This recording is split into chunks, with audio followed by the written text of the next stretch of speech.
only way to handle the problem is to individualize and personalize the underlying reason of why people are sick. And you can't just have a same thing for everyone. So as a government, the problem is you can't come up with one silver bullet. So now look at your life. If you're living a life that's a smooth line, you're living a dead life. You're Right. living a life of a zombie. When you are living this life that's up and down, that tells you you're alive, you're doing something.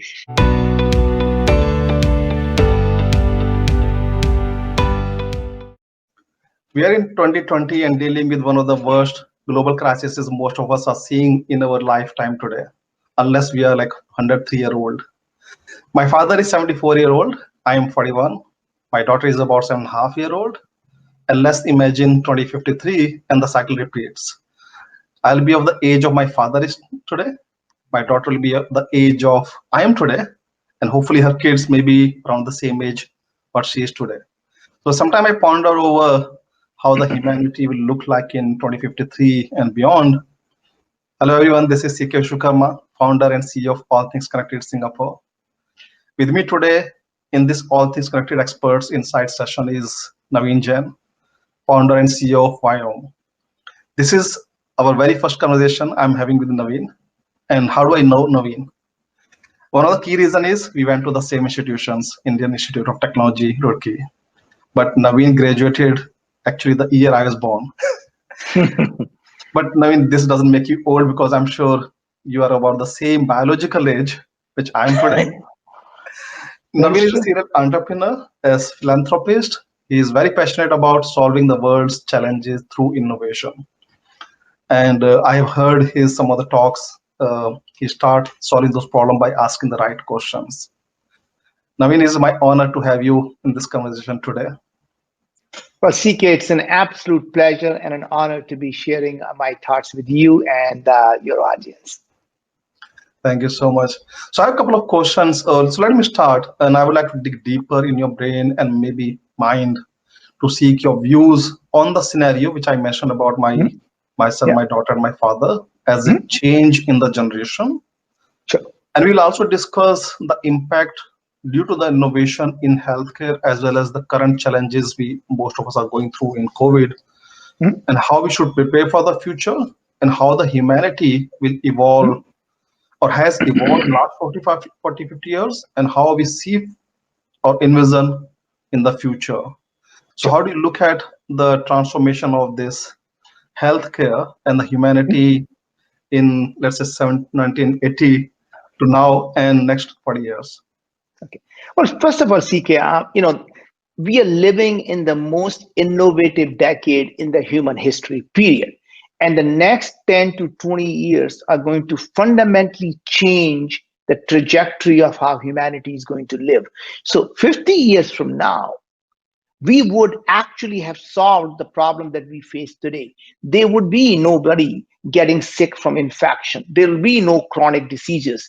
And it is just no doubt in my mind, we would have conquered cancer, Parkinson's disease, Alzheimer's disease, depression, anxiety, autoimmune diseases, heart diseases, obesity, diabetes, because these are not something that happens because we have a bad luck.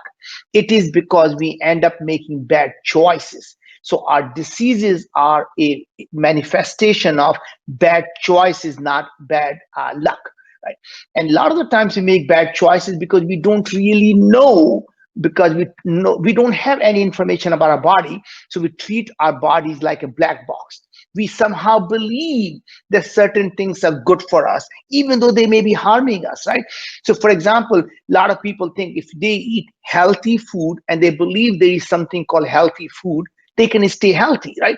But for me, the things that I was doing that I thought were healthy, like eating spinach, eating broccoli, eating cabbage, eating Brussels sprout, eating navy beans, the things that I thought were really healthy were actually harming and causing my body more inflammation.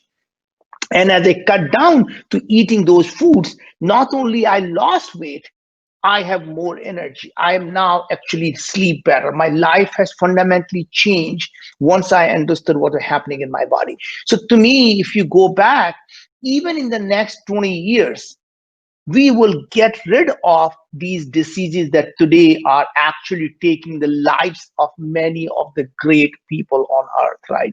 There will be no one dying from infectious diseases. There will be nobody suffering from chronic diseases, right? Now, people say, well, wait a sec. If that were to happen, are we just going to have no issues, no problem? No, our children are going to be dealing at our age with a different set of problems like our generation did, 20 years ago. So think about 20 years ago, the problem I was dealing with was I had to connect someone, I had to use the modem, and there was a 300 baud modem. You would dial into a system, it will make this funny sound that was really a sound of a pleasure because you now Right. just got connected, right? And you thought, oh my God, what a wonderful sound that you were connected. And that was the biggest challenge at that time. And you Right. know what? Today we are all connected on a bandwidth. Our next generation would be saying the same problem. Why do we have to speak to communicate our ideas? Mm. Speaking is a 300 baud modem.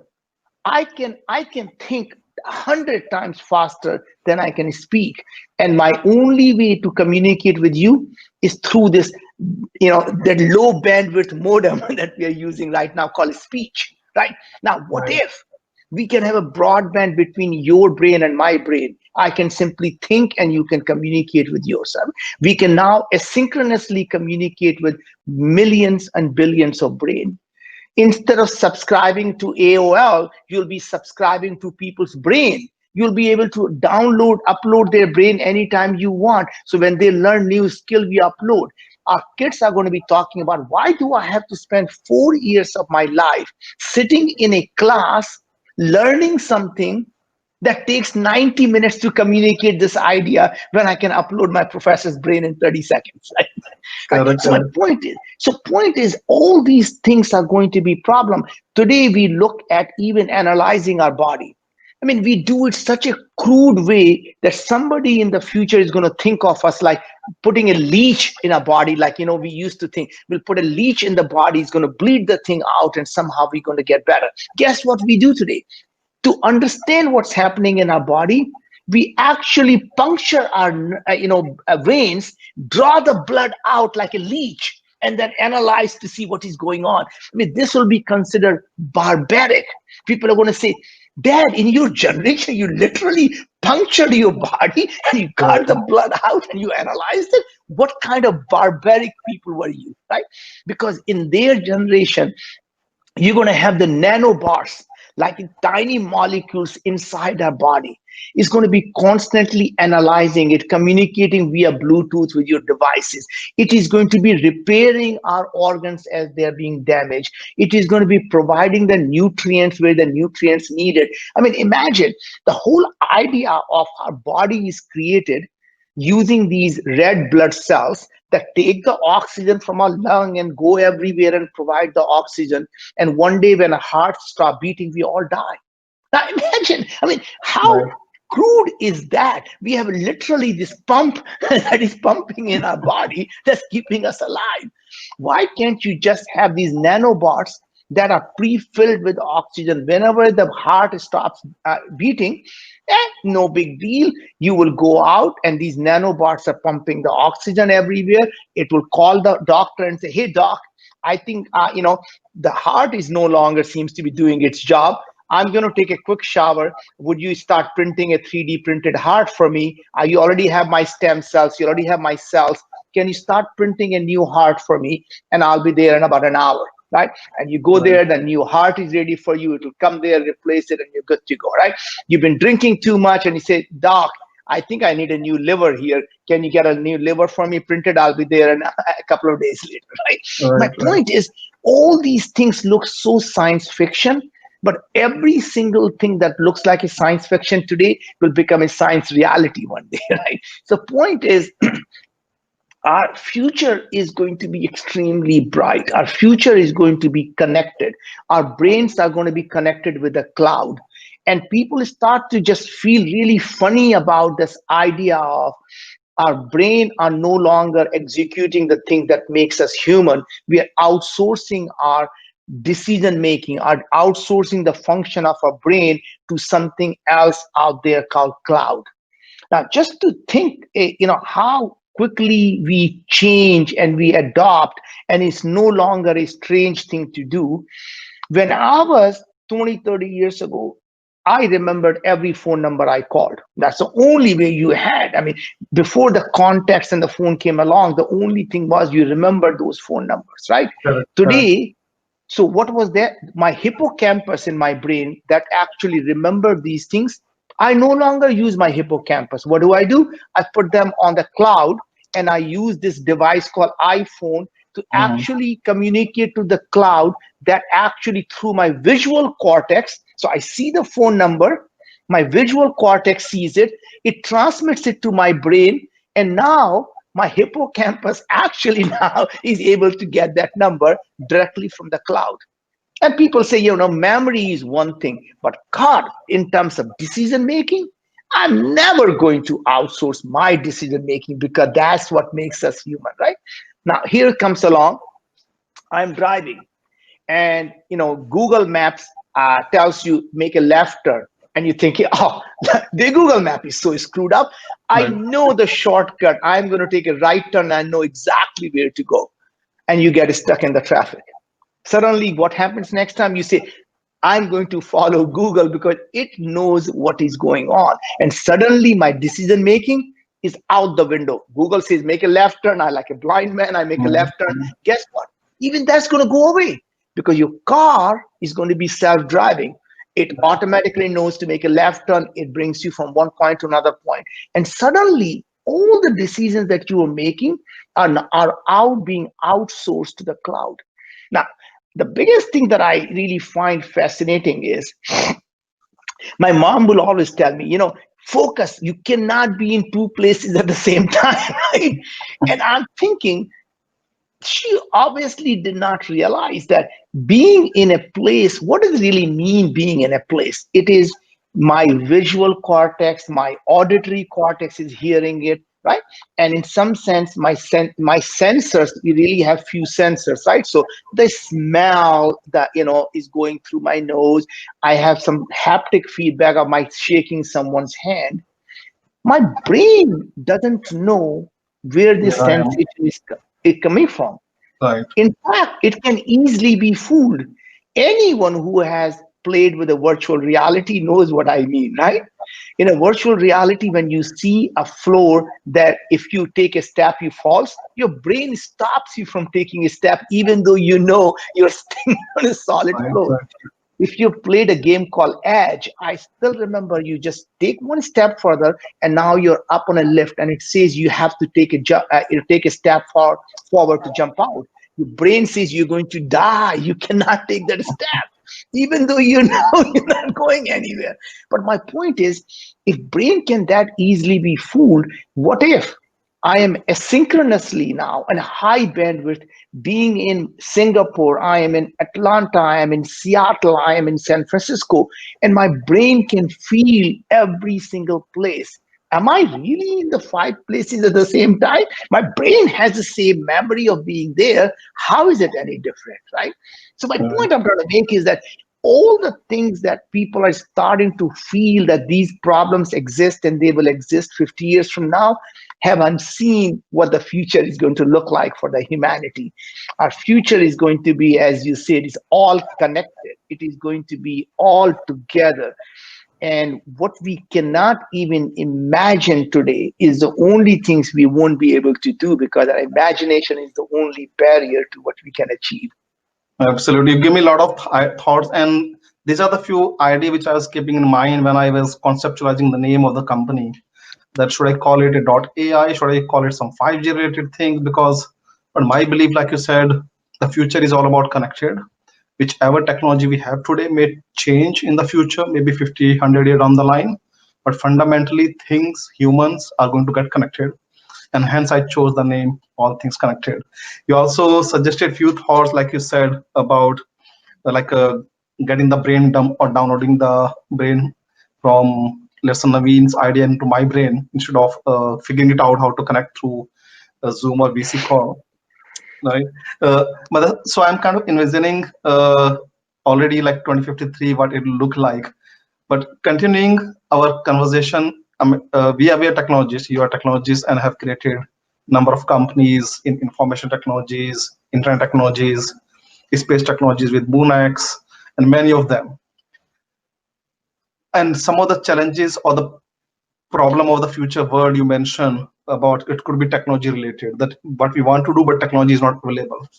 But what motivated you, and you ask the questions yourself, that why should be healthcare? Why not something built into, like you said, the brain technologies, or making Naveen visible at 50 places at the same time? Why you chose healthcare? Just want to pick up your ideas. Yeah.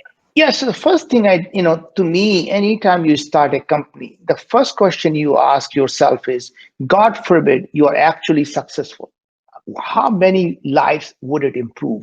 And in our case, I thought if we can prevent and reverse chronic diseases, there is not a single human being that does not actually is going to suffer from at least one chronic disease in their lifetime. If nothing else, it is going to be aging that they're going to suffer. They're going to age, right? So my point is, aging is a chronic disease. What if we can actually get rid of chronic diseases, whether it is a cancer, whether it is Alzheimer, whether it is depression, whether it is diabetes? These are all, are simply chronic diseases. So my thought was, time has come.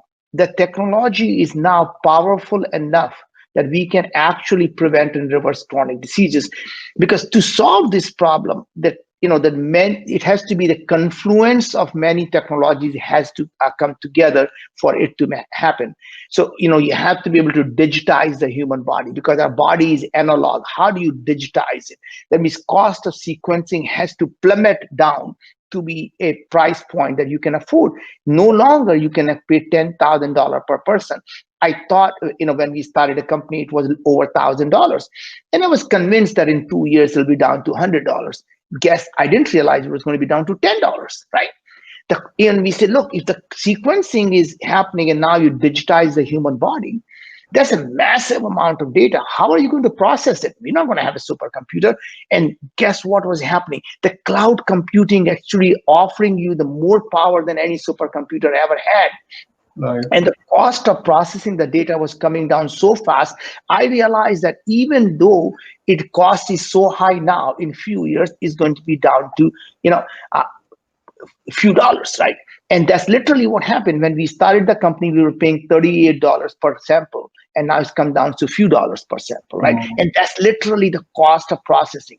The AI had to be really powerful to make it happen, and that was starting to come together. And that's really all the things that we thought was needed to happen. Was we knew they were on exponential curve down, and that was starting to make this thing happen. And we said the timing is good now. And the last part really is what questions you ask. And in our case, the question we were asking was that everyone was focused on the wrong thing, which is they thought their genes and their DNA is really the key to the human health.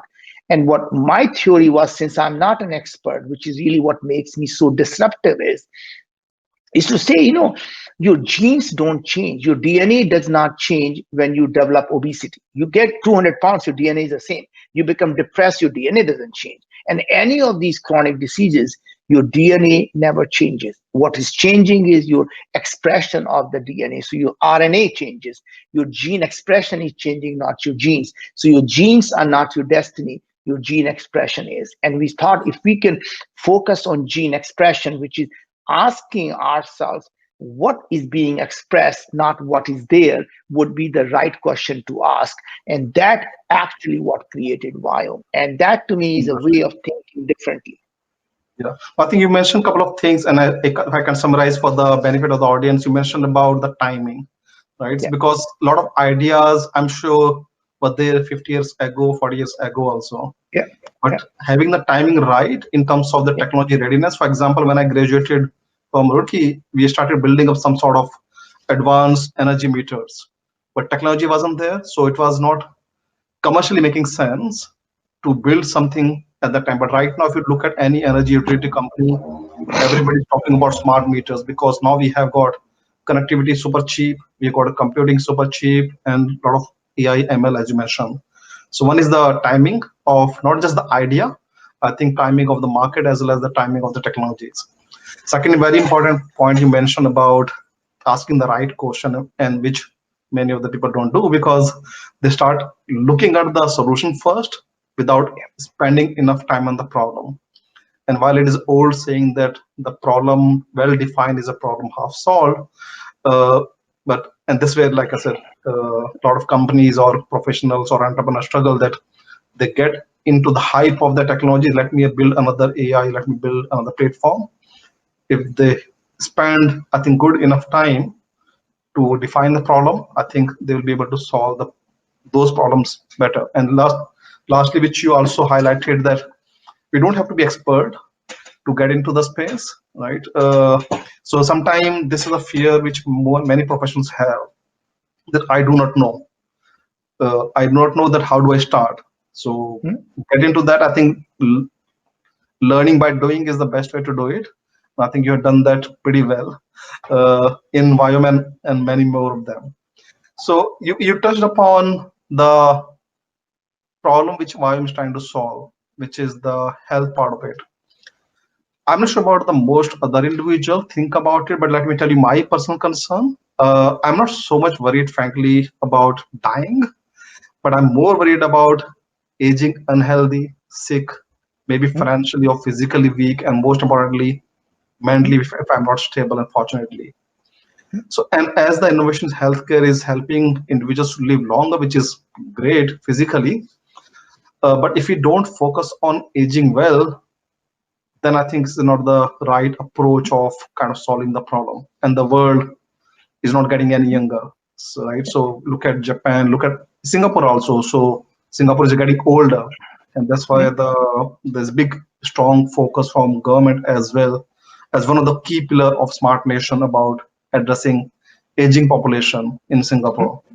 So what are your views that the governments, the individuals, and the society at large shall keep in mind uh, around this aging well, and Hmm? how Viome plans to address some of those challenges? Of course. So to me, it's never been about living longer. It is about living healthier. So we talk about health span, not lifespan. So you're as long as you live, you want to live healthy because to some extent, what is your biological age is what really matters, right? Chronologically, you could be 80, 90, 100, but if you're biologically still functioning at the age of 40, then you're living healthy and you may die at 93 or 95, doesn't matter, but you're not behaving like 95. You're still in the same energy, same function as you were 40. And that to me is the key. So our job is to keep that biological age to a point where your health is really good, right? Rather than saying you're going to live forever, we're going to say you're going to live healthy as long as you live, right? Whether Right, it right, is like 80, 100, 500, we don't know how long you're going to live, but you're going to live healthy, right? Because there's nothing in our body that somehow expires, right? Because at the end of the day, we are mammalians, right? And if there are tortoise can live, the turtles can live to right. 300 years, what is as a mammalian biological body, why can humans live there? The whales can live to be 300-500 years. What is it in our body that we cannot live for 300-500 years? At the end of the day, they are same mammalian biological animals, right? So my point is there is nothing inherently in our body that says the clock is ticking and then you boom, you are 80, you're done. Right? There is nothing like that. So point is, what if we can live a healthy lifestyle, know exactly what you need to do, then there's no reason you can't be healthy. And it doesn't have to be 100, 200, 300, 500. I don't know what that is, but all I know is I want everyone, whatever that number is, to live healthy. Right, right. That'll be interesting. I'm just thinking an idea. Let's say, do you think that individual have a choice that okay, they can press a button, okay, I want to live up to 80, and then there are whatever the medicine or other Hmm? supplements can reverse engineer that today CK you are at 40, which is your Hmm? current health status or biological age, You want to live up to, let's say, 60 because this is where you have security of financial freedom. Hmm? If you want to live beyond 60, then it's going to be a struggle. So I decided, let's say, to be up to 60 only. And then all these healthy supplements which I want to consume to live healthy for the next 20 years can do some customization for CK. I don't know. Will Yeah. this will that be possible?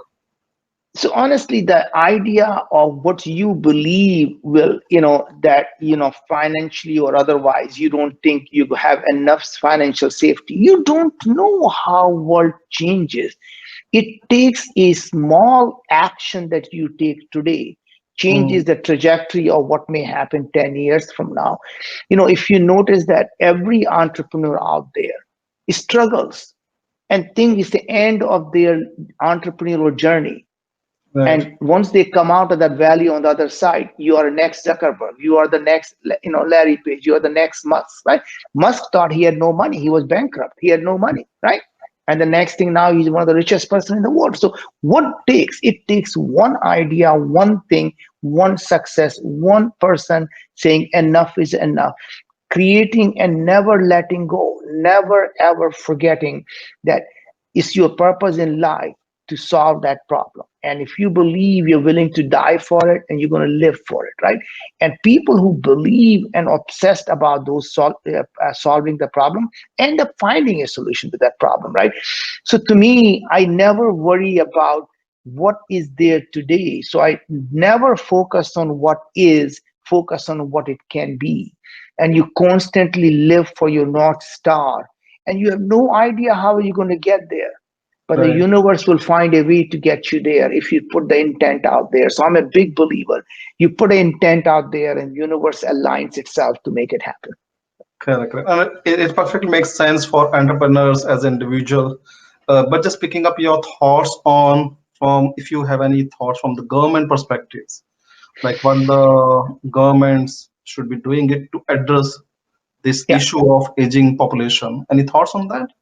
Yeah, I mean, of course, I mean, they all should be subscribing to Viome. And I'm just saying, the only reason I say that is, to us, the only way to handle the problem is to individualize and personalize the underlying reason of why people are sick. And you can't just have a same thing for everyone. So as a government, the problem is you can't come up with one silver bullet that solves the problem. And that is because each one of us, we may all have inflammation, but the underlying reasons may be completely different, right? And that is the key, is that unless you can personalize and make it very precise for each individual, you can't solve the problem. I mean, we are so different from anyone else. When we analyze your body, we tell you every single food that is good for you and why, and bad for you and why. And then we even say, here are the nutrients your body is lacking. You need every day 13 milligram of elderberry, you need 22 milligram of lycopene, you need 13 milligram of quercetin. And then we literally, everything that your body needs, we package them in a capsule, make it for you and ship it to you, made to order nutrients just for Interesting. you. Whether you need probiotic, prebiotic, enzymes, amino acid, digestive food extracts, anything you need, we put everything in these capsules, make it for you, each individual, and send it to you. Now, the reason I say that is, we didn't say here is one capsule is like Amrit, right? Amrit, that you take that and you're going to live forever, right? There is nothing, there is Right. no such thing that, the elixir of life, as they call that, right? The elixir of life doesn't exist.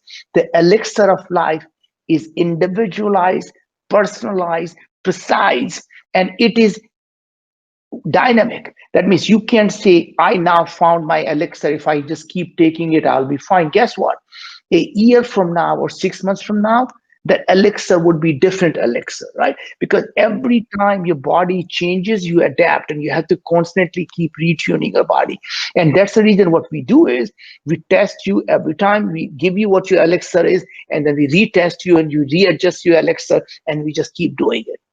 Interesting. Interesting. I think it's, if I take analogy from the digital world of social media Yeah. world, where the companies like Facebook, Netflix are doing a lot of hyper personalization, because I don't get to see all those millions of catalogs on Netflix. They show me Yeah. only what I like or what I Yeah. consume daily, whether it's a horror or sci-fi. So I think same Yeah. thing.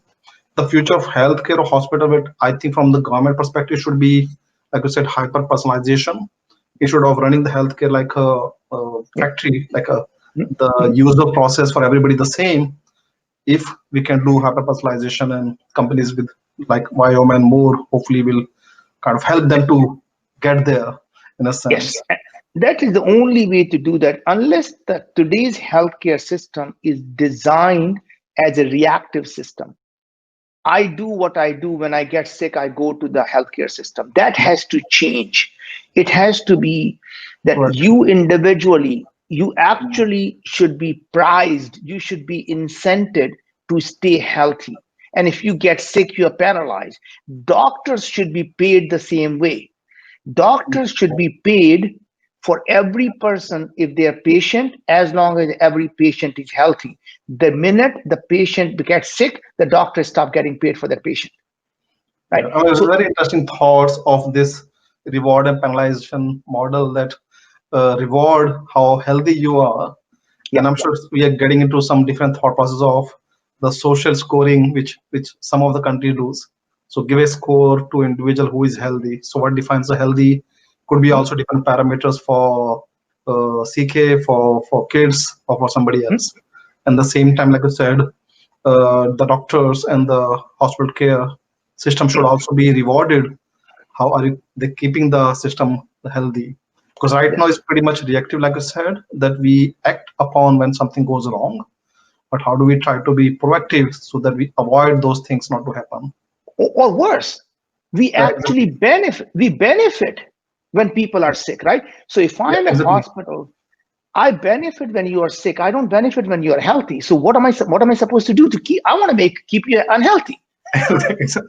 Right, right. So again, yeah. So there's a big debate on the healthcare and pharma companies how they do, but I'm sure this I think this push will come also both from individuals as well as some of the government bodies which are a bit more forward looking. So yeah, so I hope this world in 2050 onward will be better. Actually, it is interesting. It is not forward looking. I Mhm. still remember my grandpa used to talk about in villages where they had a village doctor, Okay. and all the people in the village paid to the doctor to essentially to keep the doctor there in the village to take care of them. And they Mm. stopped paying. The family would stop paying if somebody in the family got sick. Right. Okay. So doctor's incentive was to make sure that no one gets sick. Interesting. That's the idea. Yeah, I think sometimes you have to learn back from the history also. Like Yeah. our people sometimes will think that whatever our the previous generation has thought is not forward looking, but there are a lot of ideas. I think a lot of learnings we should also Yeah. take back from the generation. So a Yeah. couple of more questions I have for the audience, and Yeah. one is about your journey. As we all know the journey of an entrepreneur. It sounds exciting from outside, and a lot of my friends tell me, CK, you're doing a lot of interesting work and kind of as you wish, but it's very challenging, and sometimes and I'm sure you can relate, it's super stressful Mhm. because when things are down, it is really hard. It could be both personal stress as well as maybe Mhm. financial stress, So and I'm those going to are give you difficult. a couple of things. Having done this for last 30 some odd years Right, now, right. what I have realized is I never get stressed, right? So and I'll tell Mm. you how I deal with that. So first Correct. of That all, was my question actually. Give us few mantras for yeah. the fellow entrepreneurs and who are starting the journey, that how should avoid this stressful life and they can remain focused on their larger goals and objective. Yeah. So first how do someone know that you're alive? The Mm. first thing they know is when they come to you, they check your heartbeat, right? To see if your heart is beating, right? And how does the heartbeat look like? That's up and down and up and down. And when they see the smooth line, they know you're dead, right? Correct. So now look at your life. If you're living a life that's a smooth line, you're living a dead life. You're Correct. living a life of a zombie. When you are living this life that's up and down, that tells you you're alive, you're doing something. Even when you are down, all you have to do is hunker down, keep your friends close, love your family, and you know the next beat is going to be up. And when you are on top of the beat, never get too cocky, because just remember the winter is coming, a winter will come, right?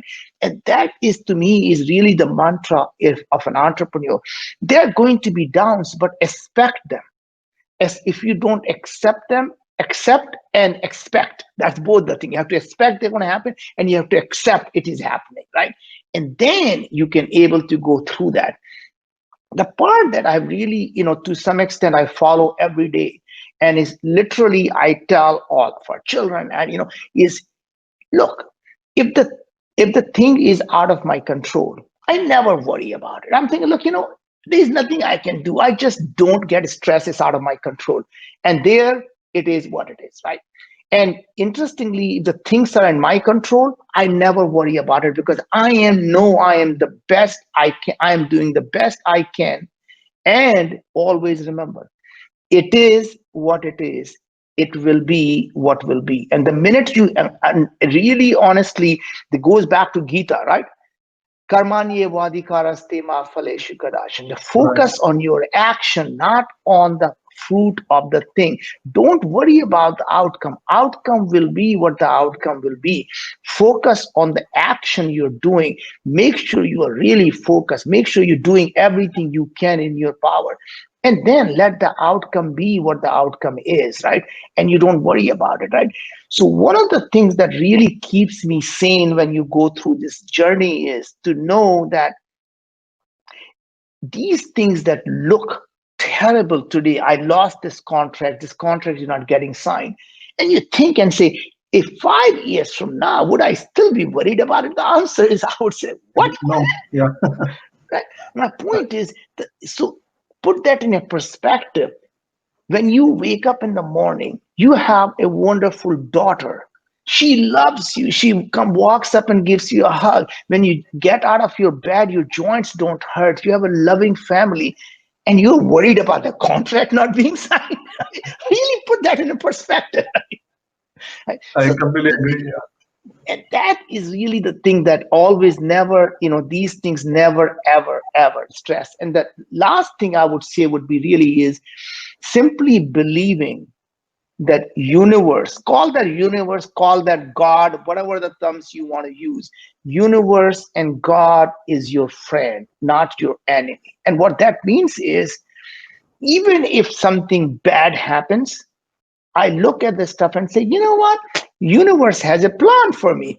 It needs to happen so I can find a better partner. Because guess what? I probably was signing up with a partner who wouldn't have lasted long, and probably that was a bad for me. So I'm glad that universe actually said, not going to let that happen, because you have a bigger plan for you. So I say, oh, that didn't happen. There's a good reason for it. So I can now focus on something better. I think certainly to keep the positive attitude and finding the positive in sometimes those downside and the negatives is always help to keep the individuals and personally myself motivated. Like you said, there are always ups and downs. You have to figure it out. Not But ponder you too much don't about it. know. Why happen? but but you don't know is up or down. That's a point I'm trying Exactly. to make, is that you don't know today whether the things that are happening to you are good or bad, because Mm. only the future will tell you it was good or bad. So there's really, I think there is a great story that there was this farmer who really thought he wanted to go out and really buy bunch of the horses, and and really create a big business out of it. So he bought one horse, took a loan from everybody, bought a horse. Day later, the horse ran off, and everybody in the village laughing. They look, guys, this guy wanted to be a big businessman. Look what happened to him, right? Guess what? 3 days later, the horse found bunch of mares, and he came right back there. Now, actually, all the mare came with him because he was a stud, right? So now suddenly everybody in the village, oh my God, look at this, how rich he is. Next day, his son was coming into the barnyard, and the horse stepped on his toes, and he can now barely walk, and everyone is now laughing. Ha ha, look at this guy, want to be a businessman, just got his son who can't even walk properly now. Right. Guess what happened? And people thought it was a bad thing.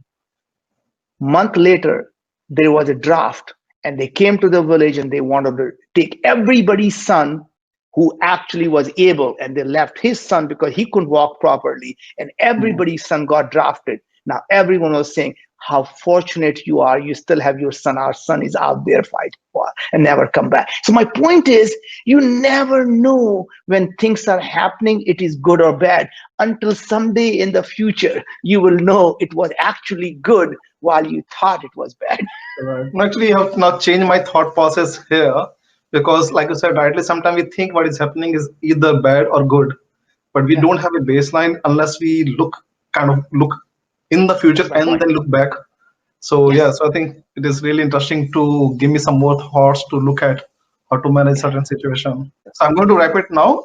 So my quick question is, how's Viome journey? What we see in next 1 year or 6 months when we see in Singapore on this region? Yeah, so I think our goal really is to bring it to the world. I want to bring it to Singapore. I want to bring it to Japan, and it's going to be coming in next year. So we have a partner, Glico, who we are working with, and it's going to bringing it to Japan and Singapore, and we're going to take it to India and other places. Our goal really is to get it down to a price point where everyone in the world can afford it.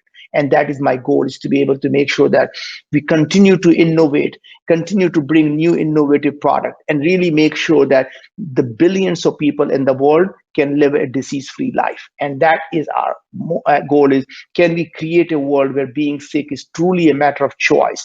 Can we create a world where illness is optional? Very interesting, and I'm very much looking forward to see and start using my Viome whenever it is available in Singapore. Otherwise, you'll have to get it maybe from US. So thanks, Nami. It has been very insightful, very exciting insights from you. And I would always love to talk to you in the future, whereas the opportunity comes. Absolutely. And I Absolutely. will Please, be CK, is good. Thank you right. for hosting me here, and I look forward to talking to you again. Okay. Thank you so much, Naveen.